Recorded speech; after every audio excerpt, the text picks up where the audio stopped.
Hello, today we are going to cover graphing an intercept form.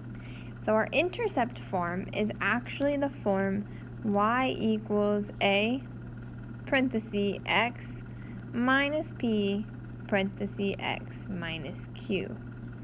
So you'll notice that's different than any form we've done earlier. That's vertex form, and this is standard form. We have vertex form. We have intercept form. Intercept form is where we have our x-intercepts, where it crosses that x-axis. So this is actually pretty easy. We just have to figure out where it crosses the x-axis and then figure out our vertex. So our x-intercepts are p and q, but we must have the opposite of p and q. So for example, if we have y equals 3 parenthesis x minus 5 parenthesis x plus 6, our two intercepts are actually the opposite of p here, -5, and 6 here. So they would be 5 and -6, and careful, don't put them in coordinates. We're not finding the vertex, we're finding where it crosses the x-axis. So these would actually be the correct way to write it in coordinates. So we have the intercepts there, 5 and -6. So we go ahead and see that it is the opposite. Then, let me shrink this real quick. We look at our vertexes. Our vertex, or I guess singular vertex, we only have one, is x equals p plus q over 2. If you notice, this is the average. We're trying to find the distance. If, for example, we use our previous one, -5 and 6, we're trying to find the distance between these two for our vertex. I have no idea where it is. I'm just guessing. That would be about the middle between the two. Okay, so we have that average idea, and then we plug in to solve for y.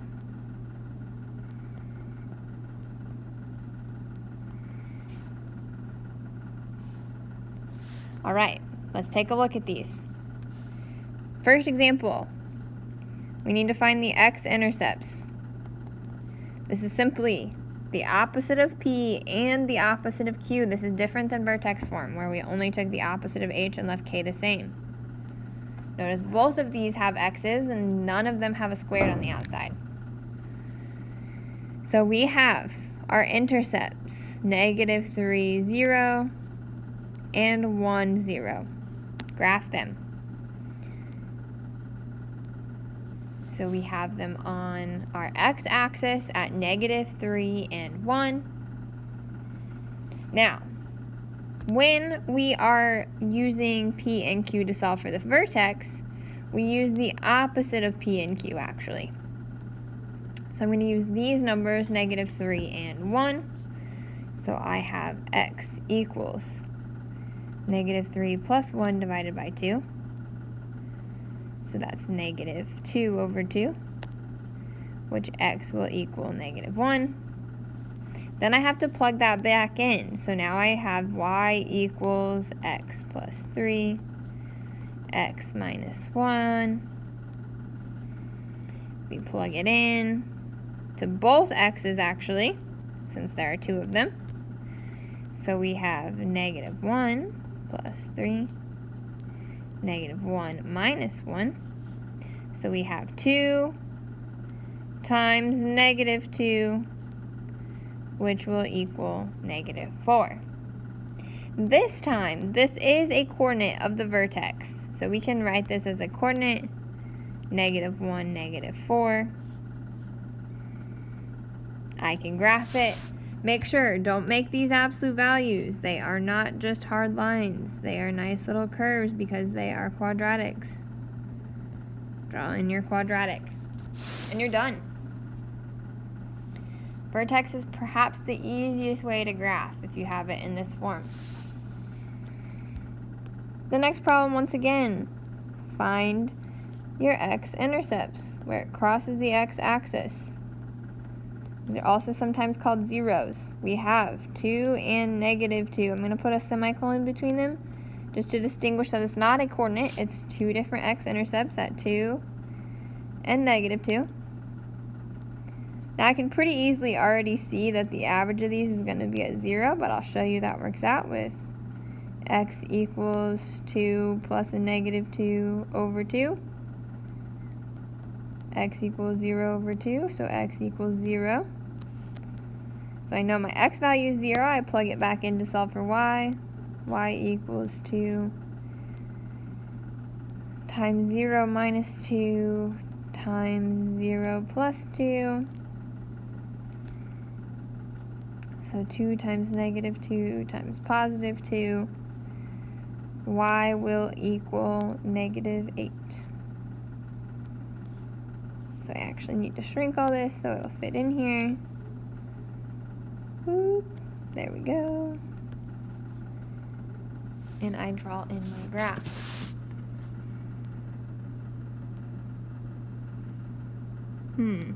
Little off there.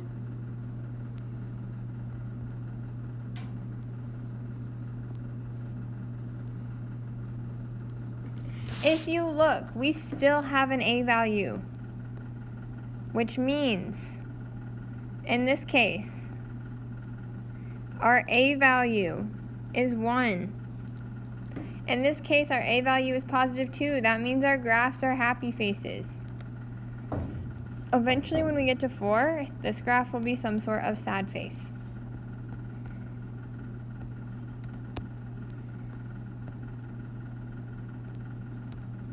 All right, let's try another one.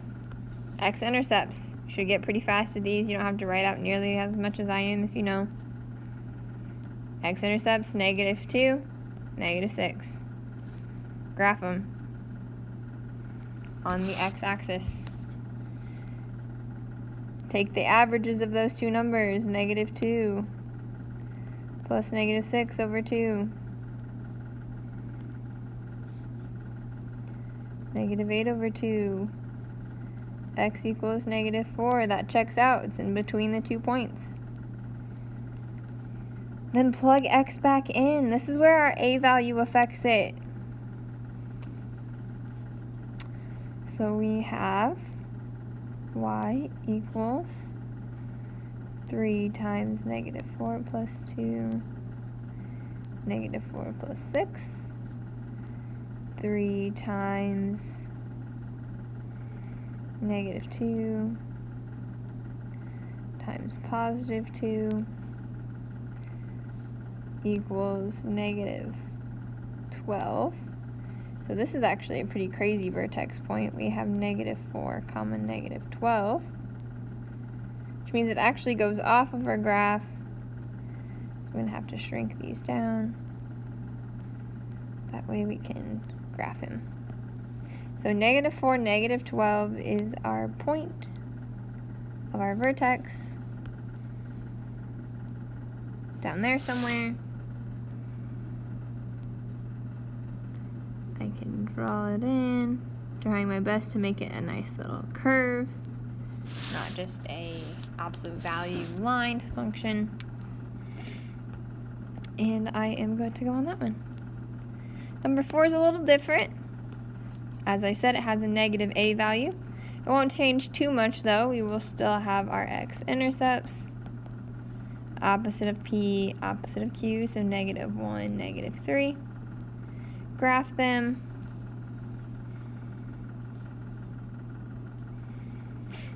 I know I need to take my averages to find my x value.